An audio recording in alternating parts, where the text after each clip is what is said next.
안녕하세요. 박수영 목사입니다. 벌써 디모데후서를 들어봤니? 온라인 신앙 강좌 마지막 시간입니다. 오늘은 디모데후서의 마지막 장인 4장을 살펴보겠습니다. 제가 어제 말씀드렸던 것처럼 3장과 4장은 장차 다가올 시련에 대비할 것에 대해 이야기합니다. 사도 바울은 장차 다가올 시련을 이야기하면서 4장에서 마지막으로 주님의 말씀을 전파하라고 권면합니다. 이것이 죽음을 앞둔 바울이 가장 사랑하는 영적 아들 디모데에게 남긴 마지막 유언입니다.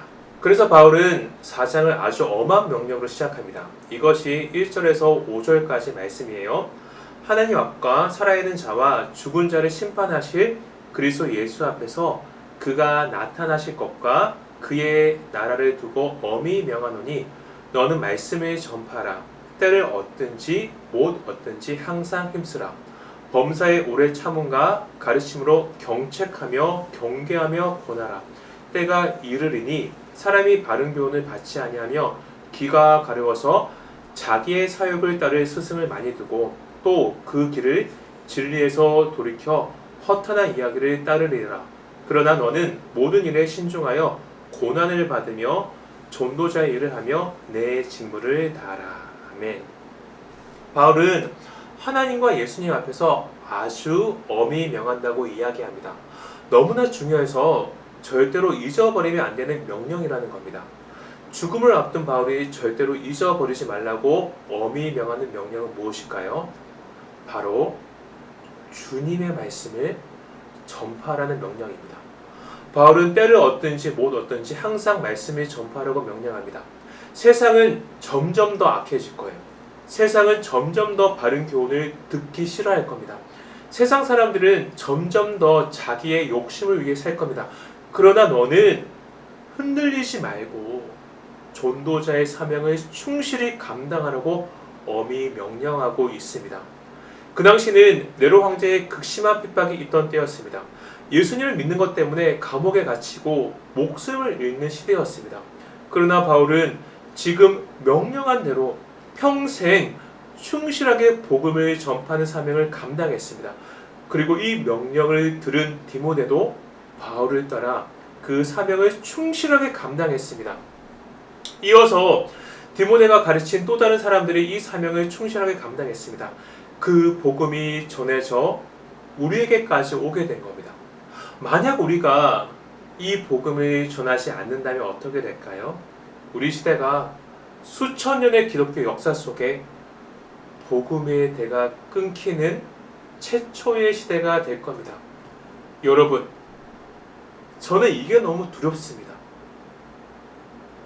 저는 이게 너무 겁이 나요.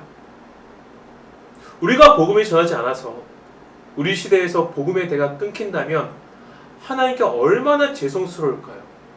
우리가 하나님 앞에 갔을 때 얼마나 부끄럽겠습니까? 바울이 전파한 그리고 디모데가 전파한 이 복음의 대는 끊어지면 안 돼요. 모두 저와 같은 사역자가 되라는 말이 아닙니다. 여러분이 어떤 모습으로 살든지 복음을 전파하는 사명을 충실히 감당하시길 간곡히 부탁드립니다. 이 사명은 그리스도인이라면 모두 반드시 감당해야 하는 사명입니다. 그래서 바울은 이제 자신은 이 사명을 다 마쳤다고 이야기합니다. 이것이 6절 말씀이죠. 전제와 같이 내가 벌써 부어지고 나의 떠날 시각이 가까웠도다. 아멘. 여기서 말하는 전제는 포도주를 붓는 제사를 의미합니다. 구약의 제사장들은 제사를 드릴 때 제물을 불에 태우는 번제를 드렸습니다. 번제가 거의 끝나갈 때 제사를 마무리하면서 제사장은 제물에 포도주를 부었습니다. 포도주를 부으면 연기가 확 나면서 그 제사가 마무리되는 거였어요. 지금 바울이 자신의 삶은 마치 부어지는 포도주처럼 하나님께 온전히 드려진 제사와 같다고 이야기하는 거예요. 바울은 실제로 한평생 복음을 위해 하나님께 온전히 헌신하는 삶을 살았습니다. 그는 복무하는 병사와 같이, 경계하는 자와 같이, 수고하는 농부와 같이 한평생 예수님의 제자로 온전히 살았습니다. 우리가 우리 인생을 마무리하면서 어떤 고백을 할 수 있을까요? 나는 한평생 나의 욕심을 위해 살았다. 나는 한평생 내가 하고 싶은 일만 하고 살았다. 우리가 이런 고백밖에 할 수 없다면 얼마나 부끄러울까요? 죽음을 앞두고 바울이 마지막으로 했던 이 고백. 바울처럼 나의 삶은 하나님께 부어진 포도주처럼 온전히 주님을 위해 살았다. 이 고백을 할 수 있는 우리 모두가 되길 원합니다. 이어서 바울은 이제 자신이 하나님께 받을 상급을 이야기합니다. 이것이 7절과 8절 말씀이죠. 이 말씀은 너무나 중요한 말씀이에요. 그래서 우리 한 목소리로 읽어보겠습니다. 여러분 준비되셨죠? 함께 읽겠습니다. 시작! 나는 선한 싸움을 싸우고 나의 달려갈 길을 마치고 믿음을 지켰으니 이제 후로는 나를 위하여 의의 면류관이 예비되었으므로 주 곧 의로우신 재판장이 그 날에 내게 주실 것이며 내게만 아니라 주의 나타나심을 사모하는 모든 자에게 도니라. 아멘. 내가 선한 싸움을 마쳤으니 의로우신 재판장이신 하나님께서 나를 위한 의의 면류관을 준비하셨다. 이것이 바울이 바라보는 상급이었습니다. 그래서 이 고백은 슬픔의 고백이 아니에요. 표현할 수 없는 가슴 벅찬 기쁨의 고백입니다. 그는 비록 지금 감옥에 갇혀 있지만, 지금 그는 죽을 날을 기다리고 있지만 하나님께서 예비하신 의의 면류관을 기대하며 기뻐하고 있습니다. 바울이 8절 말미에 이렇게 말하죠. 내게만 아니라 주의 나타나심을 사모하는 모든 자에게 도니라. 모든 자에게 도니라. 이 의의 면류관은 바울에게만 예비된 것이 아닙니다. 복음을 전파하는 사명을 충실하게 감당한 모든 사람에게 예비된 겁니다. 우리 청년부 지체들이 모두 의의 면류관을 바라보며 자신에게 주어진 사명을 충실하게 감당하길 원합니다. 이것이 제가 여러분에게 계속 말씀드리고 있는 복음 안에서 참된 비전을 발견하는 겁니다. 저는 이 사명을 목사라는 모습으로 감당하고 있습니다. 우리 청년부 지체들 중에 어떤 지체는 회사원의 모습으로 이 사명을 감당할 겁니다. 또 어떤 지체는 교사의 모습으로, 또 어떤 지체는 다른 직업의 모습으로 감당할 겁니다. 다 모양은 다르지만 우리가 추구하는 방향은 같습니다. 우리 모두 복음 안에서 참된 비전을 발견하길 원해요. 여기까지가 바울이 디모데에게 마지막으로 하는 유언과 같은 겉면입니다. 이제 바울은 개인적인 이야기를 하고 있습니다. 10절에서 12절을 말씀하죠.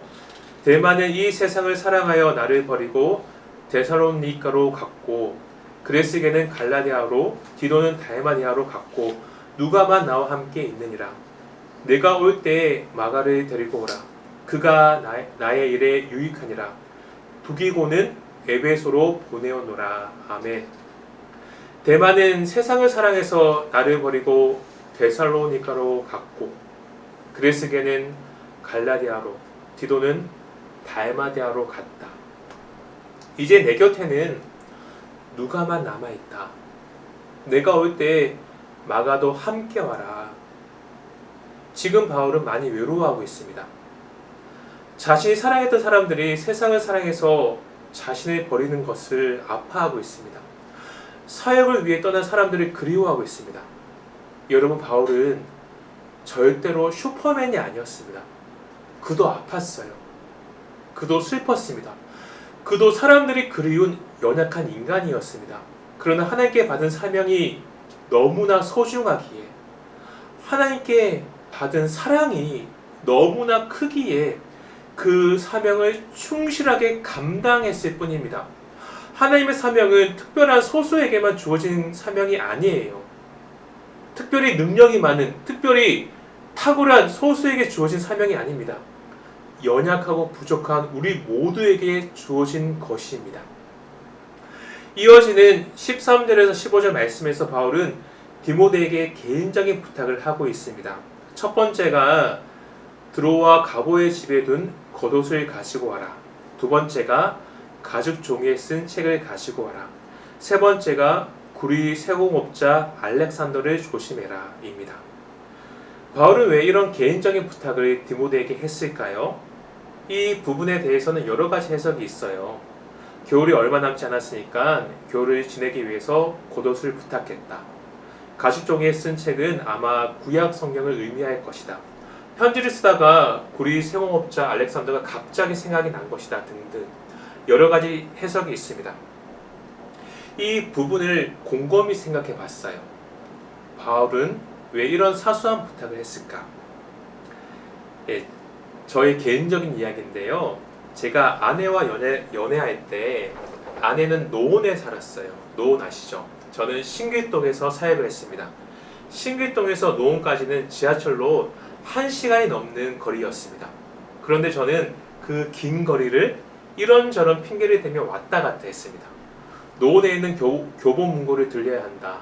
노원에 있는 백화점에 갈 일이 있다. 이런 핑계를 대며 노원에 간 적이 있습니다. 여러분, 제가 노원에 간 진짜 이유는 뭐죠? 그리운, 제가 사랑하는 아내를 보기 위함이죠. 바울도 그만큼 디모데가 보고 싶은 거예요. 그냥 오라고 하면 오지 못할까봐 이런저런 사소한 부탁을 하는 겁니다. 그 부탁 때문이라도 디모데가 자기를 찾아왔으면 하는 거예요. 그만큼 디모데가 보고 싶은 거예요. 그만큼 디모데가 그리운 겁니다. 이제 죽을 날이 얼마 남지 않았으니까 죽기 전에 내가 사랑하는 아들 디모데를 한 번은 보고 싶은 겁니다. 그래서 디모데가 어려움을 당하면 안 되니까 구리 세공업자 알렉산더 이야기도 갑자기 하는 겁니다. 디모데가 마음이 힘들면 안 되니까 이어지는 16절에서 내가 처음 변명할 때 나와 함께한 자가 하나도 없고 다 나를 버렸으나 그들에게 허물을 돌리지 않기를 원하노라. 바울을 배반했던 사람들에게 안 좋은 감정을 가시면 디모데의 마음이 힘드니까 더 이상 마음에 두지 말라고 이야기하는 겁니다. 이만큼 바울은 디모데를 사랑했어요. 바울은 이만큼 디모데를 사랑해서 그가 힘들지 않길 원했습니다. 디모데를 너무나 사랑한 거죠. 너무 보고 싶은 겁니다. 그런 그리운 마음과 사랑의 마음을 담아서 쓴 편지가 디모데 후서라는 거예요. 마지막으로 바울은 19절에서 22절 말씀에서 문안 인사를 하면서 디모데 후서를 마칩니다. 여러분 보세요. 21절에도 보면 너는 겨울 전에 어서 오라 말하고 있죠. 그만큼 디모데가 보고 싶은 겁니다. 그럼 이 편지를 받은 디모데는 이후에 어떤 삶을 살았을까요? 참 많이 궁금했습니다. 초대교회 전승에는 디모데는 바울의 순교 이후에 계속 에베소 감독으로 사역하다가 도미티아누스 황제 박해 때 64세의 나이로 순교한 것으로 전해집니다. 전승은 디모데가 박해가 극심했던 시절 거리에서 큰 소리로 담대하게 하나님의 복음을 선포했다고 말합니다. 복음을 담대하게 선포하는 그는 성난 폭도들의 몽둥이에 맞아 죽어갔습니다. 그는 바울이 남긴 디모데 후서의 교훈대로 한평생 주님의 말씀을 전파하는 사명을 충실하게 감당했습니다. 그 복음이 충성된 자들에게 전해졌고 또 그 복음은 또 다른 누군가에게 전해졌습니다. 그 복음이 지금을 살아가는 우리에게까지 이어져 온 겁니다. 바울은 디모데 후서를 통해 우리에게도 동일하게 엄중히 명령합니다. 주님의 말씀을 전파하라. 주님의 말씀을 전파하라. 사랑하는 청년 여러분, 여러분은 여러분에게 주어진 인생을 어떻게 사시겠습니까? 바울의 마지막 유언과 같은 디모데후서의 겉면이 우리 마음에 심겨지길 간절히 원합니다. 이렇게 5일간 우리 디모데후서 말씀을 다 살펴봤습니다. 여러분, 이 5일간의 시간을 통해서 디모데후서의 말씀이 우리의 머리와 마음에 온전히 심겨지길 원합니다. 예, 이제 마지막 강의를 듣고 세런들과 함께 나눌 질문을 말씀드리겠습니다. 첫 번째는 나는 지금 주님의 말씀을 전파하는 삶을 충실하게 살고 있는가? 두 번째, 만약 내가 지금 인생이 끝나고 하나님 앞에 간다면 어떤 마음이 들 것인가? 이 두 가지 질문을 사랑하는 세런들과 함께 나눠주시길 부탁드리겠습니다. 이렇게 디모데후서를 들어봤니? 온라인 강좌를 끝냈습니다. 이 말씀을 바탕으로 우리가 부흥회 때 더 큰 은혜를 받는 청년부가 되었으면 합니다. 우리 청년부 지체들 모두 부흥회에 참석하실 거죠? 부흥회에 오시면 정말 은혜로 말씀이 준비되어 있어요. 또한 아주 재미있고 신나는 시간들이 준비되어 있습니다. 여러분들 모두 꼭 부흥회에 참석하셔야 됩니다. 이렇게 우리 온라인 강좌는 여기서 마치도록 하겠습니다. 여러분 모두 수고하셨습니다. 안녕히 계세요.